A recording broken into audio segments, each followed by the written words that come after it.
British ఐల్స్ లో అత్యంత పురాతనమైన శస్త్రచికిత్స సంస్థ Royal College of Surgeons of England నుంచి GEMS hospital and medical college అరుదైన గుర్తింపు సాధించింది. జనరల్ సర్జరీ విభాగంలో ఈ గుర్తింపు పొందిన దేశంలోని తొలి ఏకైక మెడికల్ కాలేజీగా జెమ్స్ నిలిచింది.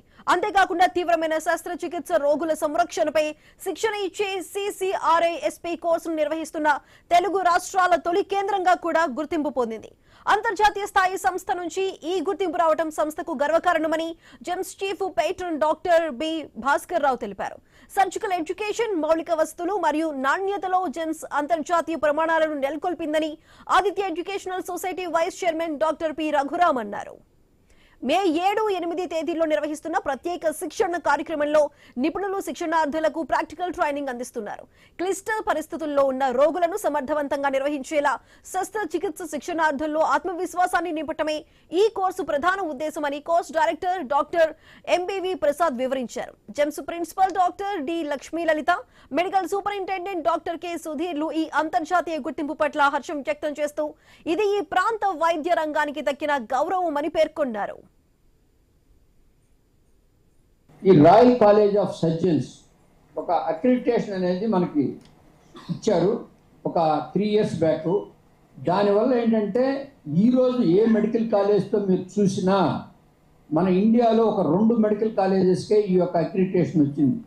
ఒక ఇంగ్లాండ్ అంటే యునైటెడ్ కింగ్డమ్లో ఒక అక్రిడిటేషన్ ఇవ్వాలి అని అంటే వాళ్ళు చాలా వరకు ప్రోటోకాల్స్ బేస్డ్, సిస్టమ్స్ బేస్డ్ పెట్టుకొని ఆ సిస్టమ్స్ ప్రోటోకాల్స్ ఎప్పుడైతే పెట్టినప్పుడు క్వాలిటీ ట్రీట్మెంట్ అనేది 100% ఇంప్రూవ్ అవుతుంటుంది.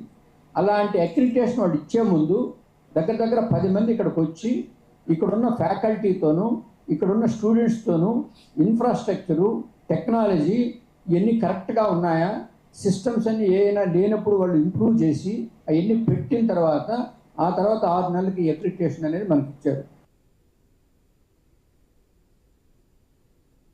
We hope to give junior doctors and senior doctors a system, a habit, which they build in as something they do without thinking for better care, and also spread this technique for teaching, this method, this habit, more widely, that more doctors may use it around, well, every country it works in, the UK, India, the world, for better care of patients. By giving a system, a habit which is built in, we fall to the level of our habits, something that is a habit we will do automatically, and if you've built in a good habit of care with this system, then care of patients should be better.